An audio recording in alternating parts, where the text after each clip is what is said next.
Donald Trump ক্ষমতায় আসার পর থেকেই যুক্তরাষ্ট্রের সঙ্গে দূরত্ব বাড়ছিল ইউরোপের। সেই দূরত্ব আরও বেড়েছে সম্প্রতি ট্রাম্পের গ্রিনল্যান্ড দখলের কঠোর মনোভাবের কারণে। আফগানিস্তানে আল কায়দা নির্মূলে ১.৫ লক্ষাধিক সেনা পাঠিয়েও শেষ পর্যন্ত ট্রাম্পের কাছ থেকে আপত্তিকর মন্তব্য শুনতে হয়েছে যুক্তরাজ্যকে। ব্রিটিশ সেনারা সম্মুখ সারিতে ছিল না বলে তাদের প্রকাশ্যে অপমান করেছেন ট্রাম্প। এতেই আতে ঘা লেগেছে ব্রিটিশ প্রধানমন্ত্রী স্যার কিয়ার স্টারমারের। পরিস্থিতি বিবেচনায় যুক্তরাষ্ট্রের সঙ্গ ছেড়ে চীনের সঙ্গে সখ্যতা গড়ে তুলতে চাইছেন তিনি।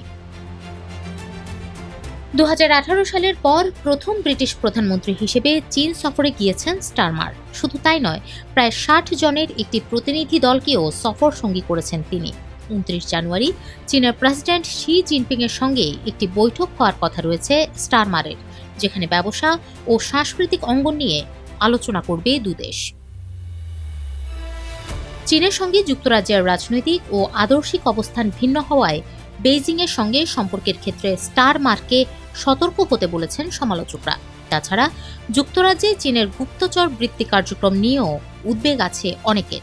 সম্প্রতি MI5 এর প্রধান চীনের ব্যাপারে সতর্ক করে বলেছেন, চীনা রাষ্ট্রীয় এজেন্টরা প্রতিদিনই যুক্তরাজ্যের জাতীয় নিরাপত্তার জন্য হুমকি হয়ে দাঁড়াচ্ছে। তবে এসব সমালোচনা গায়ে মাখছেন না স্টারমার। অর্থনৈতিক ও ভূরাজনৈতিক বাস্তবতায় তার সরল স্বীকারোক্তি, চীনকে উপেক্ষা করা সহজ নয়। চীনের সঙ্গে সম্পর্ক উন্নয়ন নিয়ে স্টারমার বলেন, চীনের বিষয়ে আমাদের অবস্থান ভিন্ন ভিন্ন সময়ে বিভিন্ন রকম ছিল, কখনো গোল্ডেন এজ, আবার কখনো আইস এজ। কিন্তু পছন্দ হোক বা না হোক, চীন যুক্তরাজ্যের জন্য গুরুত্বপূর্ণ। বিশ্বের অন্যতম বড় অর্থনৈতিক শক্তি হিসেবে চীনের সঙ্গে স্থিতিশীল ও ধারাবাহিক সম্পর্ক আমাদের জাতীয় স্বার্থেই প্রয়োজন। এর মানে এই নয় যে তারা যেসব চ্যালেঞ্জ তৈরি করছে সেগুলো আমরা উপেক্ষা করব।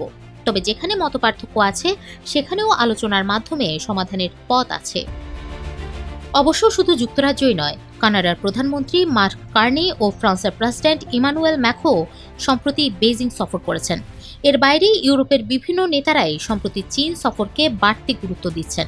এমন প্রেক্ষাপটে তাই বাকি পশ্চিমা দেশগুলোর চেয়ে পিছিয়ে থাকতে চায় না যুক্তরাজ্য, যে কারণে এবারের চীন সফরকে বাড়তি গুরুত্ব দিচ্ছেন স্টারমার। শুধু তাই নয়, চলতি মাসে লন্ডনে ইউরোপের সবচেয়ে বড় চীনা দূতাবাস নির্মাণের অনুমতিও দিয়েছেন ব্রিটিশ সরকার প্রধান। এদিকে স্টারমারের এমন চীনপ্রীতি ভালোভাবে দেখছে না বিরোধী দল। কনজারভেটিভ পার্টির ছায়া পররাষ্ট্রমন্ত্রী প্রীতি প্যাটেল বলেন, লন্ডনের প্রাণকেন্দ্রে চীনের গুপ্তচর কেন্দ্র দূতাবাস করার অনুমতি দিয়ে স্টারমার ইতোমধ্যেই চীনা কমিউনিস্ট পার্টির কাছে আত্মসমর্পণ করেছেন। চীন আমাদের জাতীয় নিরাপত্তার জন্য বড় হুমকি প্রমাণ থাকার পরও স্টারমার কোনো শক্ত অবস্থান না নিয়ে চীন সফরে যাচ্ছেন।